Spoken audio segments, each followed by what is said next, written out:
Hello, hello, Mom and Dad, Me World. Today we are working on our 93 Ford Ranger. We are actually going to replace the idler pulley because my dad had just put a belt on this thing and it squeaks. When you start it up and fire it over, it sounds like a mouse in a cheese wheel. And it's because the idler pulley, the bearings have gone bad in it. So there is a beautiful little diagram right up here in the front that shows you how to put the belt back on if you take it off and forget. I also recommend you take a picture. But first and foremost, just replacing a belt or a tensioner pulley is very simple in this truck. Really the only tool I'm going to use probably today is this 15 millimeter. I'm going to leave it on Tighten. And the reason I'm going to leave it on Tighten is because this right here is your tensioner pulley. Right in front of the fan shroud. And what I'm going to do is I'm going to take my 15 millimeter and then I'm going to stick it right on the end. Just like so. And obviously I'm not really going to get a good ability to pull down. I don't got a lot of forearm upper body strength. I use a cheater bar, breaker bar, whatever you want to call it. And you're just going to pull down kind of towards the battery. Probably should have taken the battery out. Everybody on the online video says go ahead and take it out, but there's nothing electrical I'm working with, so I'm not worried about it. Keys aren't in the ignition. Once I've pulled that down, I've loosened that belt up to where it just slides right off that idler pulley, that tensioner pulley right here. And pull my socket back out of the way so you can see this pushed down. I went like this and it pushed the tensioner down, allowing me to release that belt. Now this belt can just come off of all these pulleys. Interestingly enough, reading the diagram and looking into it, you have to kind of feed it behind the fan shroud here to get it to drop all the way down to the ground and come out, because one of the pulleys is the fan/AC shroud, because this does not have AC. So now that the belt is off, what we're gonna do is we're gonna take this and we're gonna put it on loosen, and we're actually going to loosen this 15 millimeter nut right up. Again, I'm gonna use the same cheater bar that I just used, because it's going to be a little tighter, because, you know, we were just using it as a tensioner. I don't know if you saw that, but it totally broke loose for me.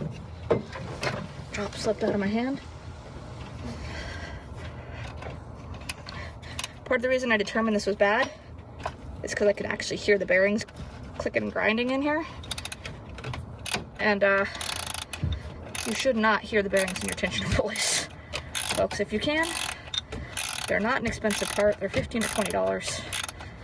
Maybe $40 if you get them at your dealership. Depending on the age of your vehicle, you might not be able to buy them at the dealership anymore. I'm just going to run down to my local O'Reilly's or AutoZone and get it stock made. Oof. Nails on a chalkboard. Sorry, folks. But now that the bolt is out, there's a dust cap. I want to make sure I retain that as well. Set my ratchet down here. So this is the bolt and the dust cap. Don't lose those. They go back on. And there goes my pulley. I just dropped underneath. And this little bearing right here, this set of bearings in here. When you spin it, you can feel it grinding. Not good. This should be smooth, easy to turn. This is what keeps the drag and everything on the rest of your alternator, your water pump, everything running smoothly. So this is the mounting and the hardware for this tensioner pulley. That stays in place. Let's go buy a new one and put my belt back on. All right, so we are back, and I'm going to run the belt about 85% of the way into place, and then we're going to put the pulley on. I will tell you with the pulley, let me just show you real quick. Here's the old one. It has these little flares on both sides. The new one is slightly different in that it's directional. It is the right width. I mean, it shows it being a hair bit wider, but that's actually good, more room for the belt to travel. But this is the right width for the bearing. If you look down here where this slides over, slides right on there perfectly. It goes right around that back. Make sure that we looked at that. We did We did also pull the entire tension assembly out of the box at the parts store to see what comes with the new tensioner assembly. And this is the pulley that they sell at the tensioner assembly. So just in case you're wondering, this is the right one for this truck. It is a Duralast. We just stopped at AutoZone. Part number 231107. It's got a 90,000 mile warranty on it. I don't know that we'll put another 90,000 miles on this truck. So let's just get this belt back on. If you didn't have a belt to replace, you want to do an inspection, flip it inside out, look for cracks. They would be very evident along here if this belt was cracked or worn. We have no cracks on this because my dad had just replaced this. So dust cap. Gonna go just like that with the bolt right in place. Slide this on.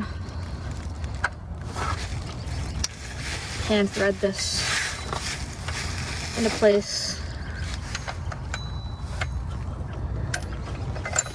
Just a second here. Take off my jacket, it's getting in the way.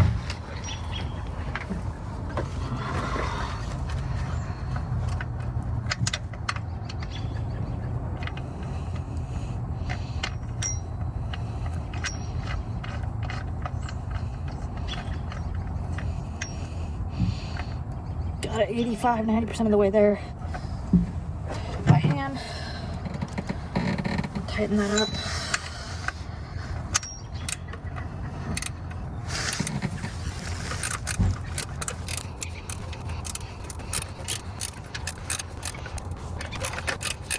Tight up a little nut. And when you say, how do you know it's tight enough? Well, since it's a tensioner pulley, you just keep going until you have to use the tension to push the pulley down. So let me just grab my cheater bar real quick that I used earlier. Move that band blade a little bit more out of the way.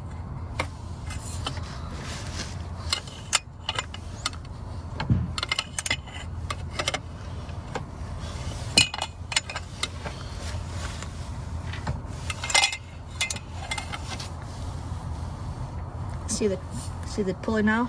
Moving back and forth, folks. I know I'm right where I need to be. All right, Mom and Dad Me World. So we are here in day 2. We paused filming. It got dark on us super quick, which happens in the fall and the spring. And we wanted to just run you through a couple quick tips and tricks.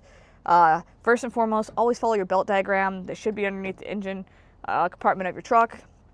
That'll tell you whether or not you have an AC pump or not. This truck does not, so that determined how our pulley and our belt re-ran. Second thing is, when you're putting your belt back in place, make sure that you have this socket already right here with the belt ran behind the socket, or take this off your socket and put it in place, because then you're going to run that belt over it and put this on and then push it down to tension it. And that belt obviously isn't going to fit over the length of your ratchet socket combo.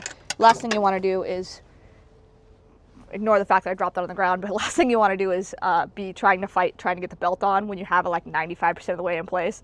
And then last but not least, when you're trying to determine, am I just replacing my drive belt?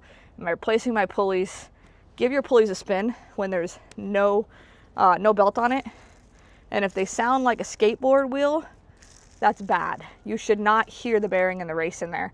That means the bearings inside have broken down, the grease is bad, and it's outside. And the last thing you want to do is cause yourself some expensive repairs to a water pump, power steering pump, or some engine damage because you didn't replace a $20 part when you had the belt off. So hopefully this video has been helpful. If you did and you want more content, like, share, comment, subscribe. And if you have any feedback for working on these old Ford Rangers, this is going to be kind of my project truck now, so I'd love to hear from you. Thanks, and bye for now.